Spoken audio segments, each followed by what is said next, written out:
Hi guys, sa mga nagugulahan pa po na mag-withdraw dito kay Popo, meron po ulit akong bagong tutorial. So, mas malinaw po to. I-follow nyo lang po yung nandito sa video na to. So, marami pa kasi nagtatanong sa akin kung paano mag-withdraw dito kay Popo. So, eto na po yan. Panoorin nyo po. Okay, click lang po muna natin yung ating Popo apps and then, okay, i-click mo lang po yung points mo.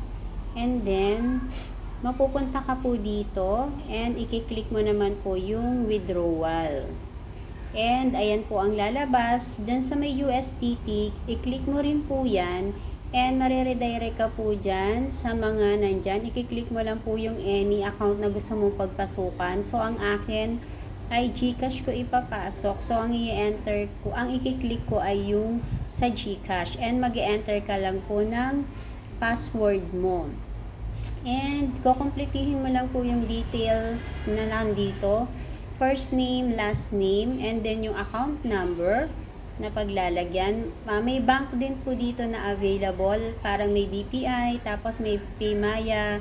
Marami na rin pong bank na available dito. Pili ka na lang po kung anong gusto mo. So, GCash nga po yung akin, kagaya ng sabi ko kanina. So, i-enter ko is yung GCash number ko.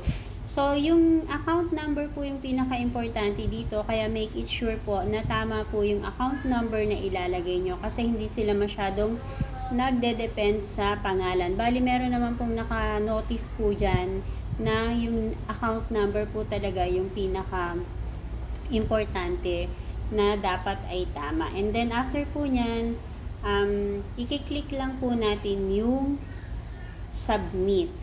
O yan. And dyan po tayo mariredirect and complete na po yung details. Paki-double check na lang din po. And i-click po natin yung withdrawal. Okay, click lang po natin yung withdrawal kung na-double check na po natin lahat-lahat. And after po ng withdrawal na maklik nyo,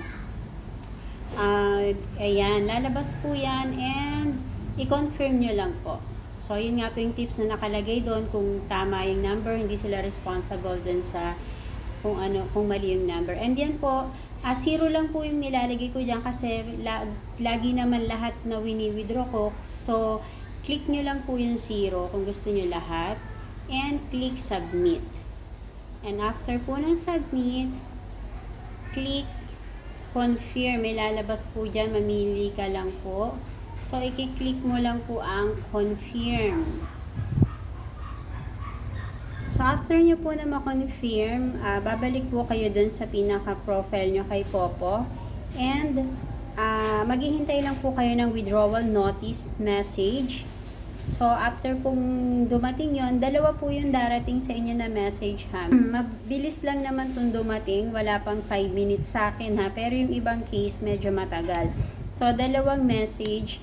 Yung una, confirmation lang na nag-withdraw ka.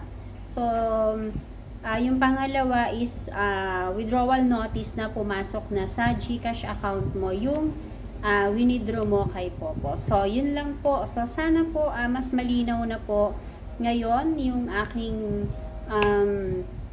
tutorial dito sa pag-withdraw kay Popo. So, hanggang dito na lang po.